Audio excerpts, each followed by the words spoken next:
Oppenheimer, creator of the atomic bomb. Once upon a time, there was a man named J. Robert Oppenheimer. He was born on April 22, 1904, in a city called New York City. Robert was a very curious boy. He loved to learn about science, especially about how the world works. He liked reading books, looking at the stars, and thinking about big questions. Robert's family was very smart, and they always encouraged him to learn new things. When Robert was a little boy, he was very shy. He didn't talk to many people, but he loved books and spent a lot of time reading. He was very good at math and science, and as he grew up, he decided he wanted to become a scientist. He went to school and studied hard, always trying to understand how things worked. As Robert got older, he went to a big school called Harvard University. He studied math, science, and physics, which is the study of how things move and work. Robert was very smart, and soon, he became known as one of the best students in his class. After Harvard, Robert went to another school called the University of Cambridge. And then, he went to a place called the University of Göttingen in Germany, to study more about physics. While he was in Germany, Robert learned many new things. He was very excited to discover new ideas about how the world worked.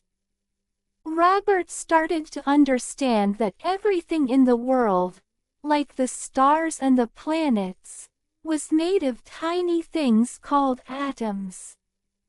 Atoms are so small that you can't see them with your eyes, but they are what everything is made of, like people, animals, and even the air. One day, Robert had an idea. He thought that maybe, if scientists could learn how to control the power of atoms, they could do something very big. He thought that they might be able to create a huge amount of energy, something that could change the world. Robert didn't know exactly how to do it, but he was excited to find out. Soon, Robert was invited to join a special team of scientists who were working on something very important.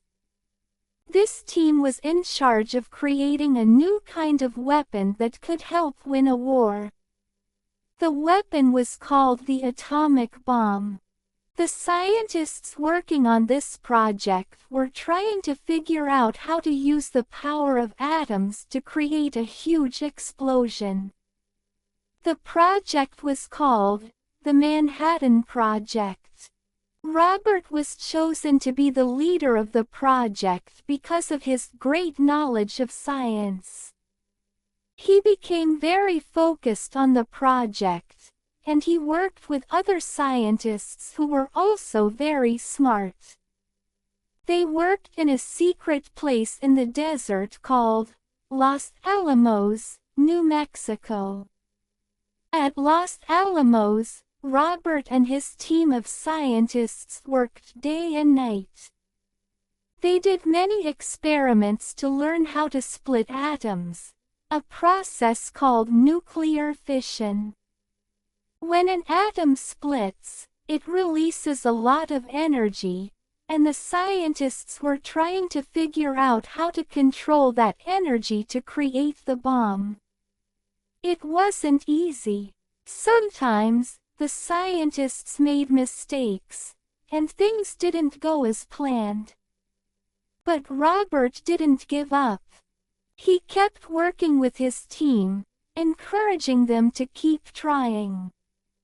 He knew that the work they were doing was very important, and he believed that if they worked together, they could make something incredible. Finally, after a lot of hard work, the scientists were ready to test the bomb. They chose a place in the desert called the Trinity site to test it. On July 16, 1945, they set off the first atomic bomb. The explosion was so powerful that it lit up the sky, and everyone who saw it knew that they had made something big, something that could change the world forever. Robert Oppenheimer watched the explosion, and remembered a quote from an old story, "Now, I am become death, the destroyer of worlds." He felt both proud and sad. He knew that the atomic bomb was powerful, but he also understood that it could be very dangerous. Robert realized that the bomb could be used to help end the war, but it could also hurt many people if it was used the wrong way. After the bomb was tested, the United States used it in the war. The bombs were dropped on two cities in Japan, Hiroshima and Nagasaki. The explosions caused a lot of destruction and many people were hurt. The war ended soon after, but the atomic bomb changed everything. People started to worry about how powerful the bomb was, and what could happen in the future. Robert Oppenheimer was very troubled by what had happened. He had worked so hard to help create the bomb, but he didn't like how it was used. He spoke out and said that there should be rules about how nuclear weapons should be used. He wanted the world to be safer, and he wanted people to use the power of atoms in good ways, not to hurt others. Robert became a symbol of the dangers of nuclear weapons. He spent the rest of his life trying to teach people about the importance of using science for peace. Even though he had helped create the atomic bomb, he wanted to make sure that it was never used in a way that would hurt people again.